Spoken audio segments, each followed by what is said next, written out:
નમસ્કાર વિદ્યાર્થી મિત્રો. સર્વોપરી સ્કૂલના લાઈવ લેક્ચરમાં હું વનરાજ ગોસાઈ આપનું હાર્દિક સ્વાગત કરું છું. આપણે એસપીસીસીમાં જે શેર બહાર પાડવા ભાગ 2 નો પહેલો પાર્ટ છે, બરાબર. એમાં શેર કઈ રીતે બહાર પાડવામાં આવે છે, શેરની વેચણી કઈ રીતે થાય છે, એ ટોપિકની આપણે અગાઉ ચર્ચા કરી ગયા છીએ. આજે લાઈવ લેક્ચરમાં આપણે તો કે શેર જપ્તી, બરાબર, શેર જપ્ત કઈ રીતે કરવામાં આવે છે, તો એની આખી પ્રોસેસ છે એ આપણે શીખવાની છે, બરાબર. શેર બહાર પાડવાની પ્રોસેસ આપણે શીખી ગયા છે, બરાબર. હવે આપણે શેર જપ્ત કરવાની આખી પદ્ધતિ છે એની વાત કરશું. સૌપ્રથમ બધા વિદ્યાર્થી મિત્રો પોતાની હાજરી પુરાવી નાખશે અને પાના નંબર 93 કાઢીને બેસે, બરાબર. પાઠને વધુ સારી રીતે સમજવા માટે ટેક્સ્ટબુક સાથે રાખવી જરૂરી છે, બરાબર. લાઈવ લેક્ચરમાં વિદ્યાર્થી મિત્રો વધુ સારી રીતે સમજવા માટે ટેક્સ્ટબુક સાથે રાખો. બીજું કે મોબાઈલ છે એને સ્ટેન્ડ ઉપર ગોઠવી દો, સામે મોબાઈલ રાખો, નીચે ટેક્સ્ટબુક રાખો અને હેન્ડ ફ્રીનો ઉપયોગ કરો, જેથી કરીને અવાજ તમને ક્લિયરલી આવે અને તમારી આજુબાજુનું એટમોસ્ફિયર, આજુબાજુના વાતાવરણનું ડિસ્ટર્બન્સ ન થાય. તમારી એકાગ્રતા જળવાશે, વધુ સમજશો તો ઝડપથી યાદ રહેશે, બરાબર. તો આ થોડાક સ્ટેપ્સ છે એ ફોલો કરજો, જેથી કરીને તમે વધુ સારી રીતે પાઠને સમજી શકો. અને એકવાર ન સમજાય, ઘણીવાર અમુક વસ્તુ કંઈક છૂટી જાય, બરાબર. તમે કોઈ પણ પિક્ચર છે એ એકવાર જોયું પછી બીજી વાર જોજો, તમને એમાં વધુ સમજ પડશે, વધુ ખબર પડશે, બરાબર. તો આ વસ્તુ પણ એવી જ છે. લાઈવ લેક્ચરનો ફાયદો જ છે, એકવાર નથી સમજાતું તો બીજી વાર, ત્રીજી વાર, ગમે એટલી વાર જોઈ શકો છો, રિપીટ કરી શકો છો. હા, ઘણા લોકો લાઈવ લેક્ચરનું એમ કે ભાઈ આમાં નથી સમજાતું, નામ છે ને તેમ છે, બરાબર. કદાચ અહીંયા મારે દાખલો ગણવો હોય ને તો તકલીફ પડે. તમે એમ જ માનો ક્લાસમાં બેઠા છો, પણ આપણી વચ્ચે ડિસ્ટન્સ છે. ક્લાસમાં ડિસ્ટન્સ નથી હોતું ને અહીંયા ડિસ્ટન્સ હોય છે, બરાબર. એટલો જ ફેર છે. બાકી તમે વ્યવસ્થિત જો ધારો તો સમજી શકો. વર્લ્ડમાં ઘણા બધા વિદ્યાર્થીઓ એવા છે કે જેને ક્લાસની સુવિધા નથી હોતી, તો એ લોકો યુટ્યુબમાં કે અન્ય વિડીયો જોઈને જ અભ્યાસ કરતા હોય છે.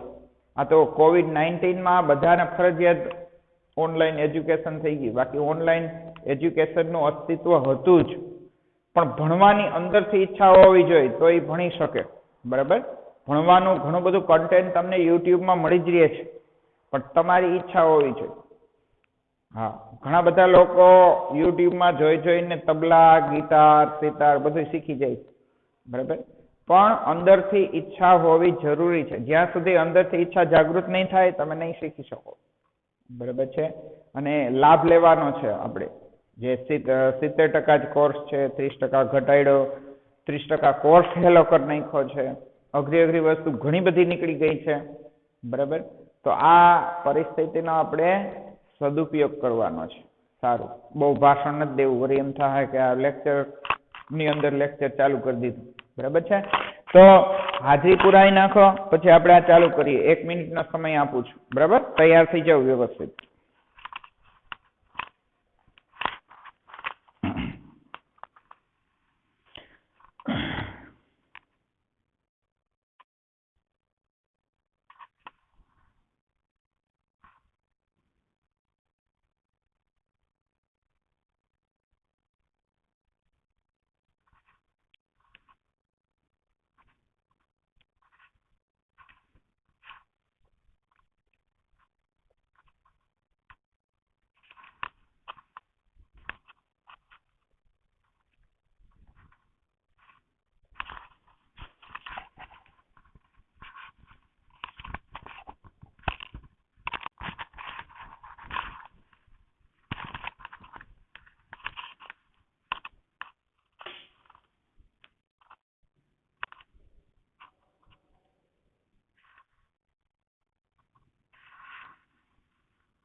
વિદ્યાર્થી મિત્રો, શેર જપ્તીની વાત કરવાની છે. પહેલા તો શેર જપ્તી કોને કહેવાય?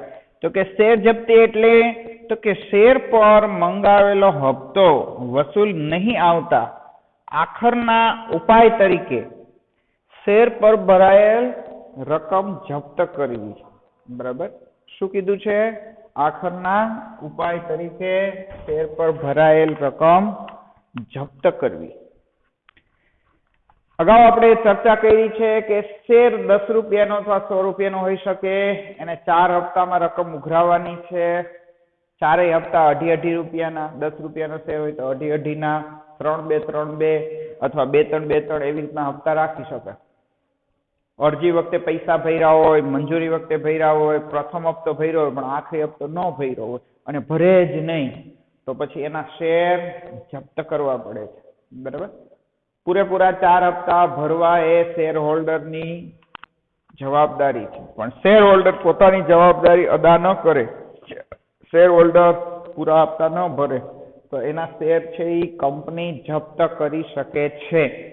બરાબર, અને તમે ભરેલ શેરની રકમ તમારે ગુમાવવી પડે છે. આને કહેવાય છે શેર લિયન. શું કહેવાય છે? શેર લિયન. આ કંપનીને હક મળે છે કે જો કોઈ શેર હોલ્ડર પૂરા હપ્તા ન ભરે તો ભરેલ રકમ કંપની જપ્ત કરી શકે છે. ટૂંકમાં કંપની એને ભરેલ રકમ પાછી આપતી નથી. આ ઓના જેવી પ્રક્રિયા છે વિદ્યાર્થી મિત્રો. તમે બાઇક લ્યો છો હપ્તે, બરાબર છે?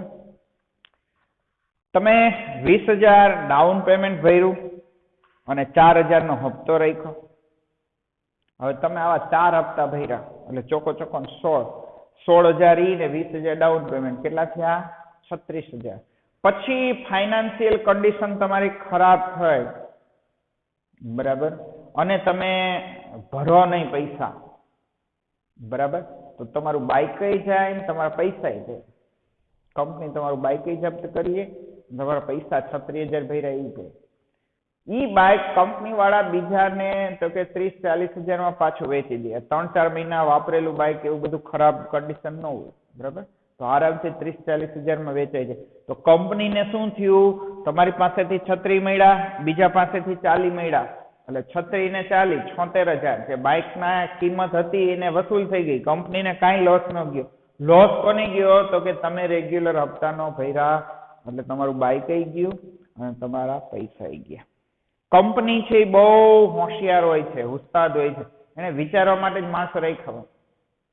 કંપની છે હકીકતે આપણે વેપારમાં 2 સિસ્ટમ હોય છે, ભાડે ખરીદ પદ્ધતિ અને હપ્તા ખરીદ પદ્ધતિ. વિદ્યાર્થી મિત્રો, આ કંપની છે એને તમે કહેજો કે ભાઈ મારે હપ્તા ખરીદ પદ્ધતિથી બાઇક જોઈએ છે, એ તમને નહીં આપે. એ તમને ભાડે ખરીદ પદ્ધતિથી જ બાઇક આપે છે. શું કામ? ભાડે ખરીદ. સાંભળજો, આપણને એવું લાગતું હોય કે આપણે હપ્તા ભરીએ છીએ, હકીકતે એ હપ્તા ખરીદથી તમને બાઇક નથી દેતા. જો હપ્તા ખરીદ પદ્ધતિથી બાઇક આપે તો કંપની વાળા ફિટ થઈ જાય. તમે હપ્તા ન ભરો તો તમારી પર કેસ થાય. કોર્ટમાં જઈને તમે એમ કહો મારી પાસે પૈસા છે નહીં, થશે ત્યારે દઈશ, તો એ તમારી પાસે પૈસાની ઉઘરાણી કરી શકે પણ તમારું બાઇક જપ્ત કરી શકે નહીં. પણ કંપની છે એ હોશિયાર. કંપની તમને ભાડે ખરીદ પદ્ધતિથી દે છે. ટૂંકમાં તમે અગાઉ ડાઉન પેમેન્ટ ભર્યું એ સિક્યુરિટી કહેવાય, જામીનગીરી કહેવાય, 20-25,000 ભર્યા. પછી હપ્તો આવે છે, એ હપ્તો નથી, હકીકતે એ બાઇકનું ભાડું છે. તમને 2-5,000 નો હપ્તો આવે છે, બાઇકનું ભાડું ગણવામાં આવે છે 1 મહિનાનું. એ રીતે દે છે. જો તમે હપ્તા પૂરા ન કરો ને તો તમારું બાઇક જાય એમ કે ભાઈ અમે ભાડે દીધું હતું, ભાડું નથી ભરતા. આજે તમે કોઈ મકાનનું દુકાનનું ભાડું ન ભરો તો એ દુકાન કે મકાન માલિક કેમ તમારું પાસેથી ખાલી કરાવે મકાન? એ રીતે એ બાઇક લઈ શકે છે પાછું. એટલે એ પોતાની સેફટી રાખે છે, બરાબર. એટલે તમે એવું ન માનતા કે તમને હપ્તે હપ્તે બાઇક દીધું છે, પણ તમને ભાડે ખરીદ પદ્ધતિથી દીધું છે. એને કહેવાય શેર લિયન નામનો, કાયદામાં એને શેર લિયન નામનો. લિયન એટલે આવો હક મળે. જે કંપની હોય ને એને તો એને લિયન કહેવાય છે, અને શેર છે એટલે શેર લિયન કહેવાય છે, બરાબર. અહીંયા આપણે શેર જપ્તીનો અર્થ સમજ્યા. હવે આપણે શેર જપ્તીની વ્યાખ્યા તો કે શેર જપ્તી એટલે કાયદેસર રીતે મંગાવેલા બાકી હપ્તા નહીં ચૂકવવાના કારણે આર્ટિકલ્સની કાયદેસરની વિધિ મુજબ કંપની દ્વારા શેર હોલ્ડરે આજ દિન સુધી શેર પર ભરેલી રકમ જપ્ત કરવી અને તેનું નામ સભ્યપત્રકમાંથી રદ કરવું, તે શેર હોલ્ડરના સભ્યપદનો ફરજિયાત અંત લાવવો, આને કહેવાય શેર જપ્તી. બરાબર. શેર જપ્તી એટલે તો કે આર્ટિકલ્સ એટલે કે નિયમન પત્રમાં બનાવેલ નિયમ મુજબ, બરાબર, તો કે અત્યાર સુધી તમે જેટલી રકમ ભરી હોય એ રકમ તમારી જપ્ત થઈ જાય એટલે કે તમને મળે નહીં. સભ્યપત્રકમાંથી તમે કંપનીના સભ્ય છો, તમે શેર લીધા છે તો કંપનીના સભ્યપત્રકમાંથી તમારું નામ કાઢી નાખે, રદ કરે. બરાબર. તમારા સભ્યપદનો ફરજિયાત અંત આવી જાય તો આને કહેવાય છે શેર જપ્તી. આમ શેર જપ્તી એ કંપનીના સંચાલકોએ લીધેલું એક પ્રકારનું શિક્ષાત્મક પગલું છે. શિક્ષા કરી તમને, તમે પૈસા પૂરા ન ભર્યા, તમે બધું ગુમાવ્યું, ટૂંકમાં એક શિક્ષાત્મક પગલું છે. શેર જપ્તી માટે નિયમન પત્ર આર્ટિકલમાં સત્તા હોવી જોઈએ. હા, શેર જપ્ત કરવાની સત્તા હોવી જરૂરી છે. બરાબર. જો સત્તા ન હોય તો તમે શેર જપ્ત કરી શકતા નથી. ટૂંકમાં તમે જો આ નિયમન પત્રમાં નિયમ નથી બનાવ્યો અને જો તમે શેર જપ્ત કરો તો એ ગેરકાયદેસર પ્રવૃત્તિ થઈ ગઈ. બરાબર. શેર હોલ્ડર કંપની ઉપર કેસ કરી શકે, સેક્રેટરી ઉપર કેસ કરી શકે, ભાઈ શું કામ મારા શેર જપ્ત કર્યા, તમારી પાસે નિયમ તો નથી. એટલે હકીકતે શેર જપ્ત કર્યા પહેલા સેક્રેટરીએ નિયમન પત્ર ચકાસી લેવું જોઈએ. નિયમ છે નથી તો સંચાલક મંડળની સભા બોલાવો, એમાં ઠરાવ પસાર કરો, ઠરાવને નિયમ બનાવો, નિયમ બનાવીને નિયમન પત્રમાં નોંધો, નિયમન પત્રમાં નોંધાઈ જાય પછી ઈ નિયમન પત્રની એક કોપી રજિસ્ટ્રાર ઓફ કંપનીઝ પાસે નોંધાવો, એની પાસે નોંધાઈ જાય પછી તમે શેરની જપ્તી કરી શકો. ત્યાં સુધી શેરની જપ્તી થઈ શકે નહીં. એટલે સેક્રેટરી એ બહુ જ ધ્યાન રાખવાનું, નિયમન પત્રમાં નિયમ ન હોય એવી કોઈ પણ પ્રવૃત્તિ નહીં કરવાની, નહીં તો શું થાય, સેક્રેટરી નો વારો ચડી જાય, સેક્રેટરી ને તકલીફમાં આવી જાય. બરાબર. એટલે ધ્યાન રાખવાનું. હવે અહીંયા આપણને તો કે શેર જપ્તીની વિધિ આપેલી છે. બરાબર. 8 સ્ટેપ છે. આ 8 સ્ટેપમાં શેર જપ્તીની આખી વિધિ થાય છે. એવું ન હોય કે પૈસા નથી ભર્યા હાલો જપ્ત શેર, એમ ન થાય, પણ એની આખી પ્રોસેસ થાય જેથી કરીને સામેની વ્યક્તિ એમ ન કહી શકે ભાઈ મને મારે ભરવાતા પૈસા ભરી ન થઈ ગયો. બરાબર. તો ખોટી ન પાડી શકે સામેની વ્યક્તિ, એટલા માટે એને પૂરેપૂરો ચાન્સ દેવામાં આવે અને એટલા માટે આ 8 સ્ટેપમાંથી શેર જપ્તીની વિધિ છે એ પસાર થાય છે. બરાબર. તો શેર જપ્તીની વિધિના અહીંયા 8 સ્ટેપ છે એ જોઈ લ્યો, પછી આપણે 8 સ્ટેપ સમજાવીએ.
વિદ્યાર્થી મિત્રો, મુદ્દા જોઈ લીધા હશે તમે.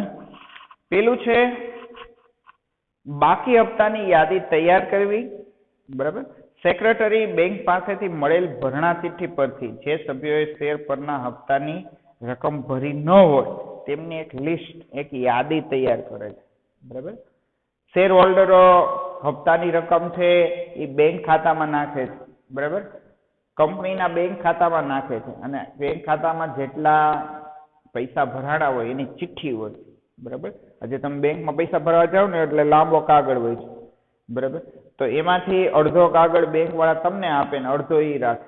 તો આ બધા કાગળ ભેગા કરે એને ભરણા ચિઠ્ઠી કહેવાય, બરાબર. પૈસા ભરવાના છે ભરણા ચિઠ્ઠી. તો એ ભરણા ચિઠ્ઠીનું આખું લિસ્ટ છે એ સેક્રેટરીને સોંપવામાં આવે. સેક્રેટરી એના ઉપરથી નક્કી કરે કોના હપ્તા આવ્યા ને કોના ન આવ્યા. નો આવ્યા હોય હપ્તા એનું લિસ્ટ બનાવે અને આવ્યા હોય એનું બનાવે. હપ્તા આવી ગયા છે એની નોંધ એક ચોપડો હોય છે અને સભ્યપત્રકનો ચોપડો કહેવાય. ટૂંકમાં જેની પાસે શેર છે, કંપનીને હિસાબ રાખવો પડે કોની પાસે શેર છે, કેટલા શેર છે, કેટલા સમયથી છે, બરાબર, કારણ કે એના ઉપર નફો ચૂકવવાનો એટલા માટે. અને જેણે હપ્તા નથી ભર્યા એનું એક લિસ્ટ, એક યાદી તૈયાર કરવી પડે છે જે સેક્રેટરી તૈયાર કરે છે, બરાબર. બીજું છે બાકી હપ્તાની યાદી સંચાલક મંડળ સમક્ષ રજૂ કરવી, બરાબર છે.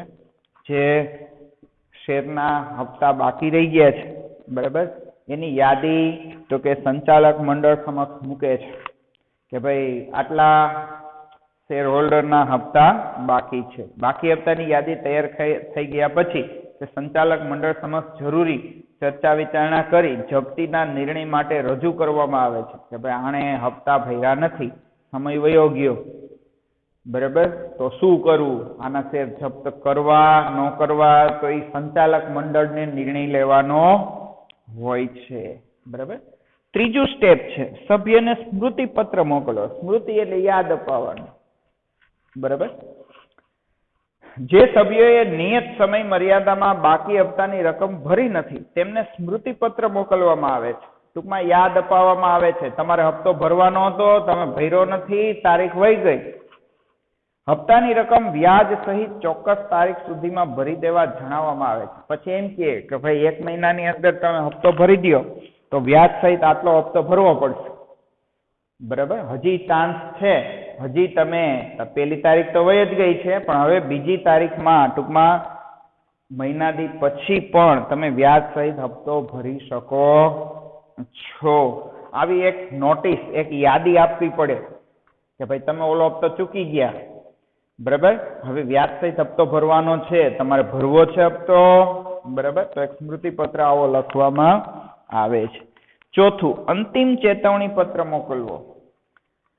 સભ્યને પહેલા સ્મૃતિ પત્ર મોકલવા છતાં તેનો કોઈ પ્રતિભાવ જ ન મળે, ટૂંકમાં ફીડબેક ન મળે, હાય નહીં, નાય નહીં, કઈ જવાબ આવે જ નહીં, બરાબર, તો બીજો ચેતવણી, અંતિમ ચેતવણી પત્ર રજિસ્ટર્ડ પોસ્ટથી મોકલવાનો હોય છે કે ભાઈ પેલા હપ્તા ભરવાના હતા એની તારીખ વહી ગઈ, પછી વ્યાજ સહિત હપ્તા ભરવાના હતા એની તારીખે વહી ગઈ, બરાબર. અને પછી અંતિમ ચેતવણી પત્ર છે એ રજિસ્ટર્ડ પોસ્ટથી લખવાનો છે. વિદ્યાર્થી મિત્રો, રજિસ્ટર્ડ પોસ્ટથી શું કામ? નહીતર જો સાદી ટપાલથી લખો તો એમ કે મને ટપાલ મળી જ નથી, માણસ છટક હોય તો છટકી જાય. પણ રજિસ્ટર્ડ પોસ્ટ એટલે જે પોસ્ટમેન છે જે તે વ્યક્તિને ગોતીને એને હાથોહાથ પત્ર આપે અને એની સાઈન લે પાછી સામે, બરાબર. એટલે વ્યક્તિ ખોટું ન બોલી શકે મને પત્ર નથી મળ્યો, એમ કે જા રહી પોસ્ટમેને તમારી પાસે સાઈન કરાવી હતી, તમને આ પત્ર મળ્યો જ છે, બરાબર. એટલે રજિસ્ટર્ડ પોસ્ટથી અંતિમ ચેતવણી પત્ર મોકલવામાં આવે છે જેમાં પત્ર મળ્યેથી 14 દિવસમાં વ્યાજ સહિત નાણાં ભરવાની તાકીદ કરવામાં આવે છે કે ભાઈ તમને અગાઉ અમે સ્મૃતિ પત્ર લખ્યો હતો પણ એનો કઈ જવાબ નથી આપ્યો, હવે તમે 14 દિવસની અંદર જો પૈસા નહીં ભરો વ્યાજ સહિત, એટલે ટૂંકમાં 1.5 મહિનાનું વ્યાજ ભરવાનું થાય, 1 મહિનો અગાઉ વયો ગયો અને આ 14 દિવસમાં ભરવાનું, એટલે અડધો મહિનો બીજો, 1.5 મહિનાના વ્યાજ સહિત પૈસા ભરવાના છે. પણ જો હવે 14 દિવસમાં નહીં ભરો તો પછી તમારા શેર વગર છૂટકે જપ્ત કરવા પડશે, બરાબર. તેવી એને ચેતવણી આપી દેવી જોઈએ, બરાબર. ત્યાર પછી છે શેર જપ્તીનો ઠરાવ. ચેતવણી પત્ર મોકલવા છતાં જો 14 દિવસમાં હપ્તાની રકમ સભ્ય ન ચૂકવે તો શેર જપ્ત કરવામાં આવે છે અને શેર જપ્તીની કાર્યવાહી ત્યાંથી શરૂ કરી દેવામાં આવે છે. બરાબર, તમે એને વ્યાજ સહિત ભરવાનું કીધું, મહિના દીમાં ન ભર્યું, 14 દિવસમાં અંતિમ ચેતવણી પત્ર લખ્યો પણ કાંઈ જવાબ ન દીધો, બરાબર, હપ્તો ભર્યો નહીં, તો પછી એના શેર જપ્ત કરવામાં આવે. અને શેર જપ્તીનો તો કે સંચાલક મંડળમાં પેલા સેક્રેટરીએ લિસ્ટ આપવું પડે કે આટલા આટલા શેર હોલ્ડરોએ અંતિમ ચેતવણી પત્ર રજીસ્ટર્ડ ટપાલથી લખ્યો છતાંય 14 દિવસમાં રકમ ભરી નથી, તો સૌ પ્રથમ સંચાલક મંડળની સભામાં ઠરાવ કાયદો પસાર કરવામાં આવે છે, આટલા સભ્યોના શેર જપ્ત કરવામાં આવે છે. બરાબર, એટલે શેર જપ્તીનો ઠરાવ પસાર કરવામાં આવે છે. આ શેર જપ્તીનો ઠરાવ પસાર થઈ જાય પછી તો કે શેર જપ્તીની નોટિસ મોકલવી. સંચાલક મંડળની સભામાં શેર જપ્તી અંગે થયેલા ઠરાવની રૂએ એટલે ઈ પ્રમાણે સેક્રેટરી સભ્યને શેર જપ્તીના નિર્ણયની જાણ કરતી નોટિસ મોકલે છે. તેની સાથે શેર જપ્તીના ઠરાવની નકલ પણ મોકલે છે કે અમારી સંચાલક મંડળની સભામાં આ તારીખે ઠરાવ પસાર થયો કે આટલા આટલા શેર હોલ્ડરના શેર જપ્ત કરવામાં આવે, જેમાં તમારું નામ પણ સામેલ છે, માટે તમારા શેર જપ્ત થઈ રહ્યા છે. બરાબર, ડીમેટના સભ્યના શેર રદ કરવાની જાણ ડિપોઝિટરીને અને શેર ફેરબદલી એજન્ટોને પણ કરવામાં આવે છે. ડિપોઝિટરી સંસ્થાને કહે કે ભાઈ આના શેર રદ થયા છે, બરાબર, અન્ય એજન્ટ દલાલોને પણ કહે કે આના શેર જપ્ત થઈ ગયા છે. જો મૂર્ત સ્વરૂપે શેર હોય તો સભ્યને શેર પ્રમાણપત્ર કંપનીને પરત કરવા જણાવવામાં આવે છે. જો ફિઝિકલી ટૂંકમાં પ્રમાણપત્ર સ્વરૂપે, મૂર્ત સ્વરૂપ એટલે પ્રમાણપત્ર સ્વરૂપે જો શેર હોય તો એ પ્રમાણપત્ર એને પાછું દેવું પડે, કોને? કંપનીને. અને જો ઓનલાઈન શેર હોય તો ડિપોઝિટરીને જાણ કરે કે આનું ખાતું બંધ કરી દો. 7મું છે જાહેર નોટિસ આપવી. બરાબર, શેર જપ્તીની નોટિસ આપી હોય, ઘણા એનોય કઈ જવાબ ન દે, કઈ એવું કઈ કરે તો શું કરે? છેલ્લે છાપામાં જાહેર નોટિસ આપી દે. બરાબર, સેક્રેટરી વર્તમાન પત્રમાં જાહેર નોટિસ આપીને જણાવે છે કે અમુક નંબરના શેર જપ્ત થયા હોવાથી આ શેરમાં કોઈ લેવડ દેવડ કરવી નહીં. બરાબર, કારણ કે જે નંબરના શેર જપ્ત થયા હોય છાપામાં છાપવામાં આવે આટલા નંબરના શેર જપ્ત થયા છે તો આ શેર ખરીદવા નહીં, ખરીદશે તો જે તે વ્યક્તિની જવાબદારી, છેતરાય તો. બરાબર છે, તો આવી જાહેર નોટિસ છાપામાં છાપવી પડે છે. અને લાસ્ટ છેલ્લું છે સભ્યપત્રકમાં નોંધ કરવી. છાપામાં નોટિસ આપ્યા બાદ છેવટે કંપની સેક્રેટરી સભ્યપત્રકમાં શેર જપ્તીની નોંધ કરે છે અને જે સભ્ય હોય છે, જે શેર હોલ્ડર છે, એનું નામ છેકી નાખે છે લાલ લીટાથી કે ભાઈ આના શેર જપ્ત થયા અધૂરા હપ્તાઓને કારણે, અને એનું ત્યાં ખાતું બંધ કરી દે, ટૂંકમાં એનું સભ્યપદ રદ થઈ જાય છે અને અહીંયા જે શેર જપ્તીની ક્રિયા છે એ પૂર્ણ થાય છે. બરાબર, ત્યાર પછી વિદ્યાર્થી મિત્રો શેર જપ્તી અંગે સેક્રેટરીની ફરજો છે પાના નંબર 94 ઉપર, એ આ વર્ષે આપણે મુદ્દો ટોપિક કાઢી નાખ્યો છે સરકારે. એના પછી શેર જપ્તીની અસર છે એ પણ કાઢી નાખ્યો છે. તો એના પછીનો જે ટોપિક છે એ આપણે ભણાવશું. પેલા આ તમે બરાબર મુદ્દા એકવાર હજી જોઈ લ્યો. બરાબર છે,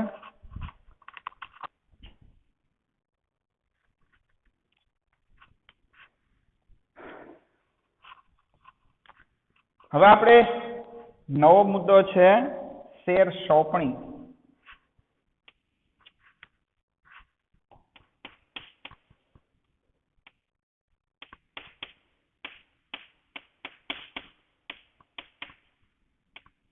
શેર સોંપણી. બરાબર, શેર જપ્તી ને શેર સોંપણીમાં ફેર છે.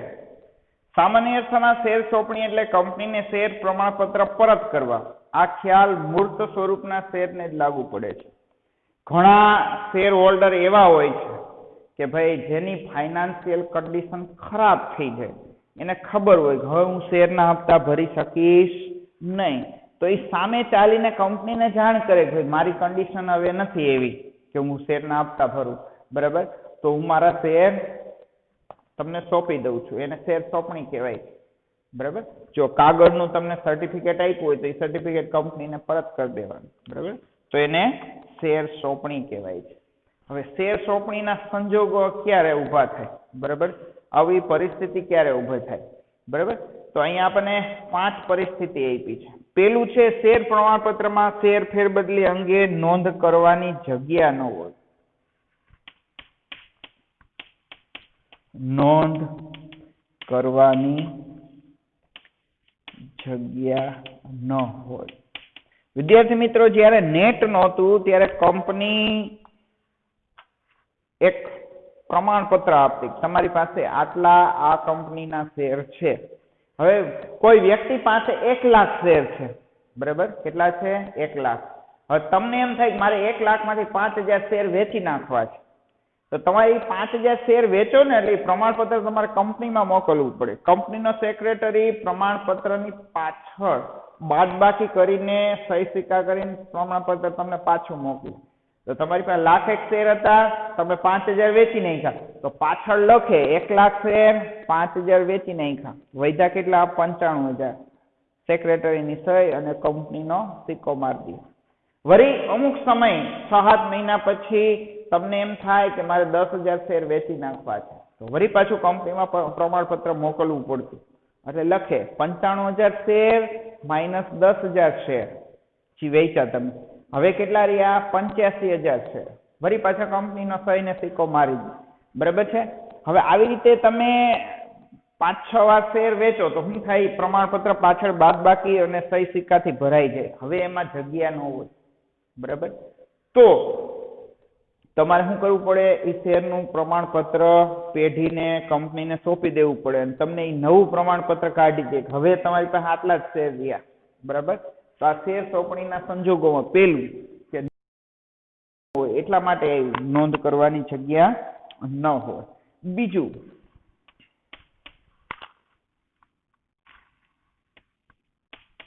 શેર પ્રમાણપત્ર ફાટી જાય.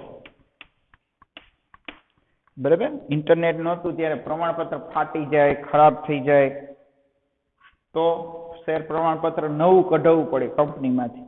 એટલા માટે શેર સોંપણી કરાવવું પડે. બરાબર. પછી તમને નવું પ્રમાણપત્ર કાઢી દે.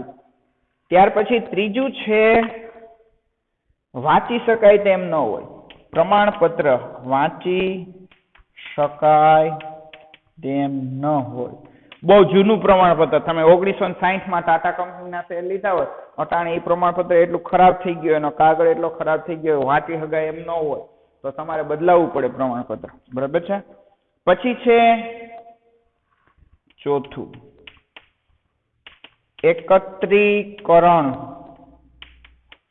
કરવાનું હોય. જેમ નોટનું ડુપ્લિકેશન થાય એમ શેર પ્રમાણપત્ર ડુપ્લિકેટ, કારણ કે જેમાં નોટ બનાવી શકતો હોય 100ની, 200ની, 500ની, તો એ શેરનું પ્રમાણપત્ર બનાવી શકે. તો કંપની અમુક સમયે શેરના પ્રમાણપત્રની ડિઝાઇન એના અક્ષર બદલાવતી હોય છે, તો ત્યારે બધા પ્રમાણપત્ર મંગાવે કંપનીમાં, તો એને એકત્રીકરણ કહેવાય. પાંચમું છે વિભાગીકરણ કરવાનું હોય.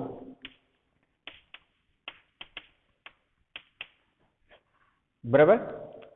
શેર પ્રમાણપત્ર કંપની જ્યારે શેર આપે ને તો અલગ અલગ વિભાગના શેર ધારકો હોય. જેમ કે છૂટક રોકાણકારો હોય, પછી પેઢી હોય, રોકાણકાર હોય, મોટા રોકાણકાર હોય, નાના રોકાણકાર હોય. બરાબર. તો એ પ્રમાણે વિભાગ પાડવાનો હોય, ત્યારે પણ શેર પ્રમાણપત્ર મંગાવતા હોય છે.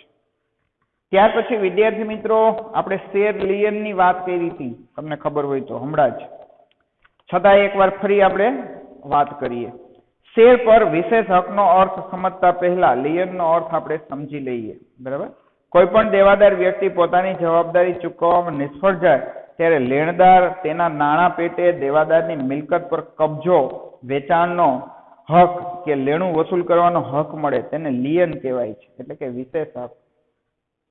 આપણે શેરની રકમ તમે ભરો નહીં તો એ શેર તમારા જપ્ત કરી શકે, કારણ કે શેર છે એ મિલકત કહેવાય. બરાબર. બાઇકના હપ્તા તમે ન ભરો તો એ તમારું બાઇક જપ્ત કરી શકે, કારણ કે એને શેર લિયરનો હક મળે. લિયરનો હક એટલે તમારી મિલકત જપ્ત કરીને વેચીને એ પૈસા વસૂલ કરી શકે, એને લિયરનો હક કહેવાય છે. જ્યારે શેર હોલ્ડર કંપનીને શેર હપ્તાના નાણાં ન ચૂકવે ત્યારે કંપનીએ શેર હોલ્ડરના શેરના સંદર્ભમાં જે વિશિષ્ટ હક મેળવ્યો છે, જેને આપણે લિયન કહીએ છીએ, કંપની આવા હકનો ઉપયોગ કરે છે. મતાધિકાર અટકાવી શકે છે, શેર ફેરબદલી અટકાવી શકે છે.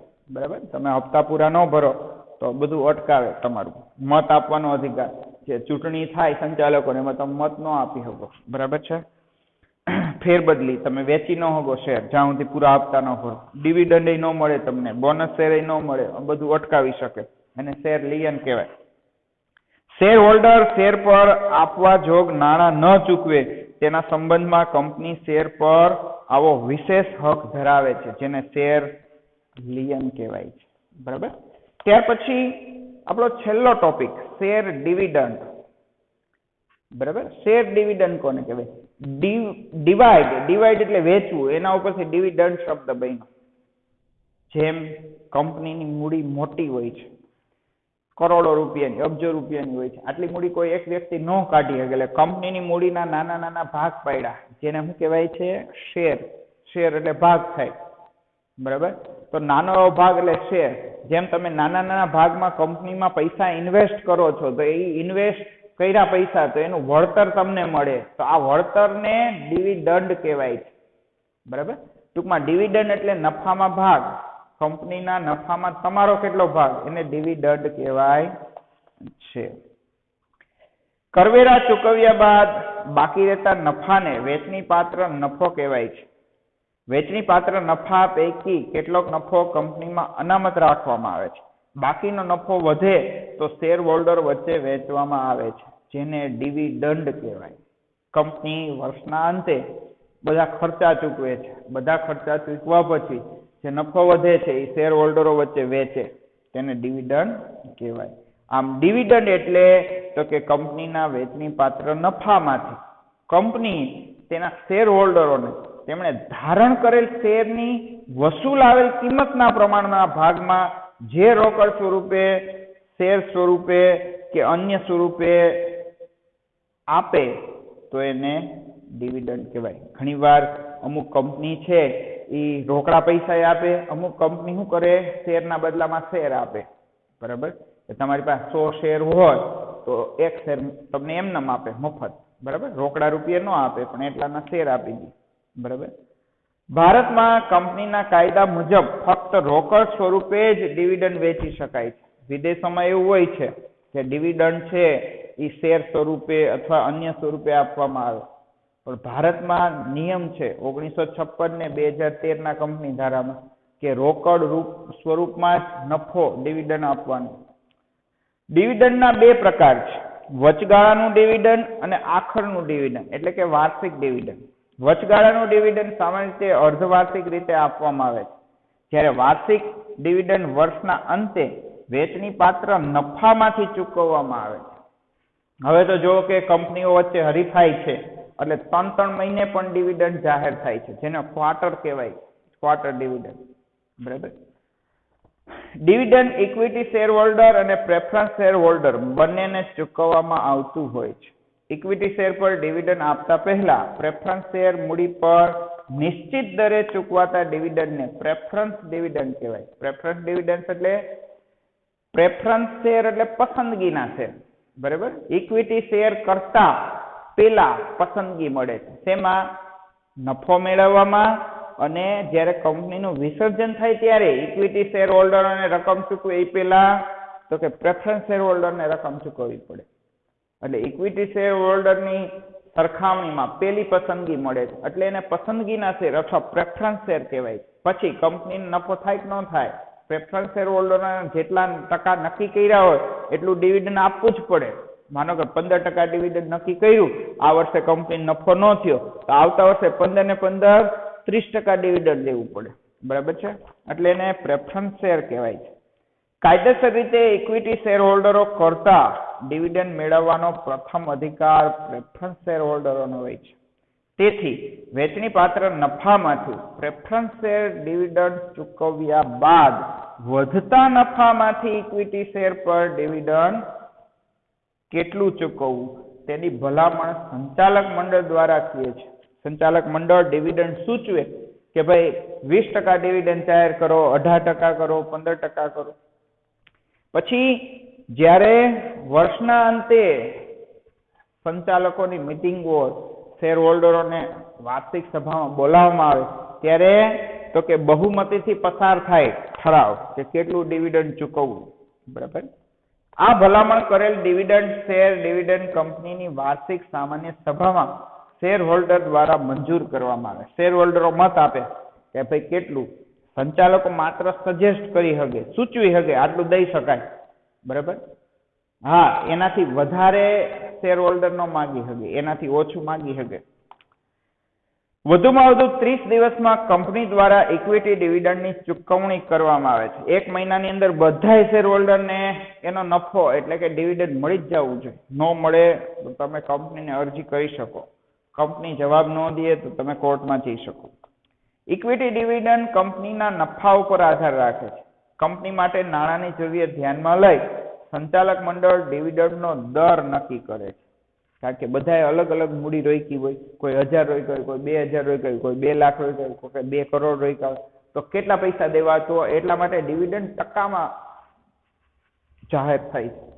માનો 10% ડિવિડન્ડ દેવાનું તો તમે 1000 રૂપિયા રોક્યા હોય તો 100 મળે, અને તમે 2 કરોડ રોક્યા હોય તો 10 લાખ મળે, 20 લાખ મળે. બરાબર. એટલે ટકાવારીમાં ડિવિડન્ડ જાહેર થાય છે. આમ ઇક્વિટી ડિવિડન્ડ જાહેર કરવું અને વહેંચવું કાયદેસર રીતે ફરજિયાત નથી, તેમજ તેનો દર પણ દર વર્ષે બદલાય છે. કારણ કે ઇક્વિટી શેર હોલ્ડરો કંપનીના સાચા માલિક છે. કંપનીને જો નફો ન થાય, નુકસાન જાય તો ડિવિડન્ડ જાહેર ન પણ કરે. બરાબર. સારું વિદ્યાર્થી મિત્રો, અહીંયા આપણો પાઠ પહેલો શેર બહાર પાડવા પૂરો થાય છે. બરાબર છે. નમસ્કાર.